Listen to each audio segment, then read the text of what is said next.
नमस्कार मैत्रिणींनो, सर्व माझ्या मैत्रिणींना नमस्कार. माझ्या व्हिडिओमध्ये सगळ्यांचं स्वागत आहे. तर हे बघा, या 3 पिशव्यामध्ये तुम्ही म्हणता याच्यात काय आहे, तर तिन्ही पिशव्यामध्ये ब्लाऊज शिवायला आलेले आहे बघा आज. आणि एवढे ब्लाऊज पण आजच शिवायला आलेले आहे, म्हणजे एकाच घरामधले आहे हे ब्लाऊज. त्यांचे सासू सुनाचे जे ब्लाऊज आहे तर ते ब्लाऊज आहे. त्यांनी अस्तर पण पाठवलेले आहे. कसं त्यांनी अस्तर जर दिले ना तर मग आपल्याला पण लई हे होत नाही, कारण आपल्याकडं पण किती अस्तर असले ना तर एखाद्या वेळेस मॅच होत नाही. असं मॅचिंग सेंटरमधून अस्तर आणले ना बरोबर मॅचिंग अस्तर मिळतात. तर हे बघा, ह्या पिशवीमध्ये जे ब्लाऊज आहे ना तर ह्या पिशवीमध्ये 9 ब्लाऊज आहे हे. आणि आता सर्व जे ही ब्लाऊज आहे ना डिझायनरच ब्लाऊज शिवायचे आहे. आता ह्या पिशवीमध्ये पण अस्तर दिलेले आहे बघा त्यांनी, आणि मापाचं ब्लाऊज वगैरे. कारण की असं वेगवेगळं दिलं ना तर मग माझ्या पण लक्षात बसतं आणि त्यांना पण मला सांगायला सोपं जातं. ह्या पिशवीमध्ये माझं आहे, त्या पिशवीमध्ये माझ्या सासूबाईचं आहे. त्याच्यामुळं मग असं वेगवेगळ्या पिशवीत दिलं ना तर मग मला पण सोपं पडतं ते. तर हे बघा, ह्या पिशवीमध्ये किती 5 साड्या आहे बघा ह्या. तर ह्या 5ही साड्यांना मला पिको फॉल पण करायचा आहे आणि याच्यावरची ब्लाऊज पण शिवायचे आहे. आता ह्या पिशवीमधले जे आहे ना हे त्यांच्या सासूबाईंच्या साड्या आहे. तर ह्या पण त्यांनी अशा वेगळ्या दिलेल्या होत्या, की कारण की मग त्यांचे कसे शिवायचे, काय साड्या कोणाची आहे ते पण ओळखलं जातं मला पण. तर ह्या पिशवीमध्ये बघा 6 साड्या आहे, मापाचं ब्लाऊज आहे. तर ह्या 6 साड्याला पिको फॉल पण करायचा आहे आणि ब्लाऊज पण शिवायचा आहे. ह्या साड्यांचे पण 5ही साड्यांना पिको फॉल करायचा आहे आणि ब्लाऊज पण शिवायचा आहे. आणि ते पहिल्या पिशवीमध्ये जे ब्लाऊज होते ते पण ब्लाऊज शिवायचे आहे. तर पहिल्या पिशवीमध्ये किती, हे बघा, हे 9 ब्लाऊज आहे. 9 आणि हे ब्लाऊज आहे, एकीचे 5 आहे आणि एकीचे 6 आहे. तर हे 11 ब्लाऊज आणि हे 9 ब्लाऊज, तर 20 ब्लाऊज आहे. तर हे 20 ब्लाऊज शिवायचे आहे. आणि कारण त्यांचेच आहे हे ब्लाऊज. 20 ब्लाऊज शिवायचे आहे आणि 11 साड्यांना पिको फॉल करायचा आहे. तर त्यांनी फॉल वगैरे दिलेला होता. तर आता ह्या पूर्ण साड्यामधले मला ब्लाऊज पीस जे आहे कट करून घ्यायचे आहे. सगळ्या साड्यांमधले ब्लाऊज पीस आता कट करून घ्यायचे. आपण म्हणतो की पिको फॉल करायला किती वेळ लागतो. खालच्या साईडनं एक मशीन मारायची आणि वरतून काय हात शिलाईच करायची. पण त्याच्यासाठी पण असं बऱ्याचशा कस्टमरला असं वाटतं की खूप सोपं काम आहे आणि हे खूप म्हणजे जास्त पैसे घेतात पिको फॉलचे. पण तसं नाही, त्या पिको फॉल करण्यामागं पण खूप काही कष्ट असतात. हे बघा, आता ही साडीची घडी होती, पूर्ण घडी या साडीची ओपन करायची आणि त्याच्यामधून ब्लाऊज पीस फाडून म्हणजे ब्लाऊज पीस त्याच्यातून कट करून घ्यायचा, तो वेगळा ठेवायचा. साडीला जर का कोस असेल तर कोस असल्यानंतर पण ती साडी व्यवस्थित सरळ करून घ्यायची, की कारण की पिको ते एका लाईनीमध्ये आला पाहिजे. त्याच्यामुळं आपल्याला त्याच्यातला कोस पण काढावा लागतो, ते पण करावं लागतं. बघा, आत्ता पण घडी उकलली, परत ते फॉलला पण धुवावं लागतं, प्रेस करावं लागते आणि नंतर मग साडीला फॉल लागला जातो. लगेच आणला आणि साडीला फॉल लावला तसं होत नाही. त्याचे पण खूप कष्ट असतात, त्याच्यामागं पण खूप आपल्याला मेहनत घ्यावं लागते. आणि आपण कोणाचे होईना अशी व्यवस्थित इमानदारीनं जर का आपण काम करून दिलं तर किती तुम्ही लांब असाल तरी तुमच्याकडे कस्टमर येतात. तर आता हे जे ब्लाऊज आहे तर मी यांच्या घरापासून जवळपास 10-15 किलोमीटर दूर राहत असेल, पण त्या पहिल्यापासून त्या माझ्याकडे ब्लाऊज टाकायच्या. तर आता मी इकडं दूर राहायला आले तरी पण त्यांची ब्लाऊज माझ्याकडंच येतात. आणि मग मला त्यांची जे ब्लाऊज आहे तर आपल्या कामाची काही लाज नसते.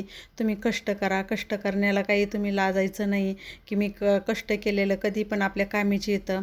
तर मी हे ब्लाऊज जे आहे तर मग मी त्यांच्या घरून जाऊन आणते हे ब्लाऊज आणि आणून शिवून झाल्यानंतर परत पाठवून देते. असे मुलं कोणी जाणार असेल तर मग मी त्यांच्याकडे असे पाठवून देते हे ब्लाऊज. त्याच्यामुळे त्या माझ्याकडेच ब्लाऊज देतात.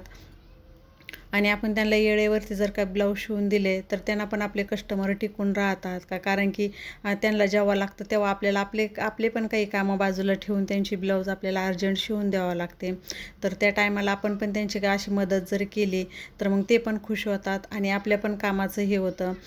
कारण मी नेहमी त्यांची ब्लाऊज माझ्याकडे शिवायला येते, तर मग त्यांनी सांगितलं त्या वेळेमध्ये तर आपण 2 दिवस एक्स्ट्रा घ्यायचे आणि वेळेमध्येच ब्लाऊज शिवून द्यायचे.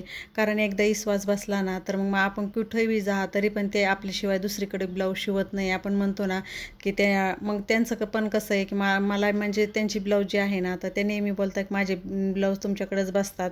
त्यांनी दुसरीकडे पण टाकले होते पण त्यावेळी नाही, मला दुसरीकडं नाही बसले, तुमच्याकडचेच ब्लाऊज मला बसतात. त्याच्यामुळं आता एवढ्या दूर असून मला पण जायला कंटाळा येतो. पण नाही, आता मी इकडं म्हणजे नवीन ठिकाणी जे राहायला आलेले आहे ना तर तिथं पण खूप ब्लाऊज शिवायला येतात.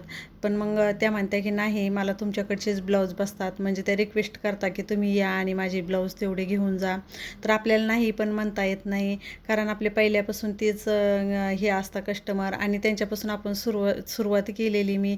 कारण ते पहिले मी जवळपास ते माझ्याकडे 7 ते 8 वर्षापासून ब्लाऊज शिवतात. तर मग आपल्याला पण नाही बोलता येत नाही की द्यावं लागतं शिवून. आणि त्या पण ॲडजस्ट करून घेतात. कधी समज आपल्याला जरी टाईम नसला, गावी कुठं जरी गेलेलं असलं आणि त्यांना सांगितलं की माझ्याकडून नाही होणार आहे, तर त्या पण ॲडजस्ट करतात. ठीक आहे बोलत्या, तो जेव्हा तुमचं ॲडजस्ट होईल तेव्हा तुम्ही शिवून द्या. असं काही नाही केलं की 2 दिवसात म्हणल्या 2च दिवसात दिले पाहिजे. आपल्याला कसं सगळे घरातले पण कामं बघावं लागते. घरातले ते सगळे कामं बघून ब्लाऊज शिवायचे, आणि ब्लाऊज शिवून जर वेळेमध्ये जर द्यायचे म्हणले तर नाही होते एखाद्या वेळेमध्ये. तर मग तेव्हा पण त्यांना पण असं ॲडजस्ट करून घेतलं पाहिजे. तर ह्या ज्या ताई आहे ना तर त्या नेहमी माझ्या तसं ॲडजस्ट करून घेतात. आता ही साडी जी आहे ना तर म्हणजे ह्या साडीचं रनिंगमध्ये ब्लाऊज आहे. त्याच्यामुळं अगोदर काय करायचं, चूक नाही करायची. आपण लगेच ब्लाऊज कट करायला नाही घ्यायचा. साडीला ब्लाऊज लावून साडी लावून बघायची, मोजून बघायची साडी की साडी बरोबर भरती आहे का, मग तेव्हाच नंतर ब्लाऊज कट करायचा. कारण काय होतं, काही साड्यांमध्ये ब्लाऊज राहत नाही. त्याच्यामुळं तसं आपण कट करून घेतलं ना तर मग आपल्याला पण सोपं जातं. कारण की आपल्याला पण कळतं साडीमध्ये ब्लाऊज आहे का नाही. त्याच्यामुळे अशी साडी मोजून घ्यायची. रनिंगमध्ये जेव्हा ब्लाऊज येतं ना साडीला तेव्हा, आणि साडीपेक्षा जेवढा कपडा वर भरतोय ना तर मग तेवढा तुम्ही ब्लाऊज पीस कट करून घ्यायचा. आता हे जे आहे ना तर मी ब्लाऊज पीस कट करून घेणार आहे. ब्लाऊज पीस कट करून हे बघा, आता याची किती, आता घडी मोडायची, ब्लाऊज पीस कट करायचे, आणि परत आता फॉल लावायला घ्यायचं. फॉल लावल्यानंतर पण लगेच आपलं काही ताबडतोब होणार नाही की लगे फॉल लावले आणि हातशिलाई पण. मग हातशिलाई टायमाला पण परत याची घडी मारून ठेवायची, परत हातशिलाईची वेळेस काढायची. हातशिलाई झाल्यानंतर परत साड्यांच्या घड्या मारून ठेवायच्या. तर याला पण आपल्याला खूप मेहनत करावं लागते.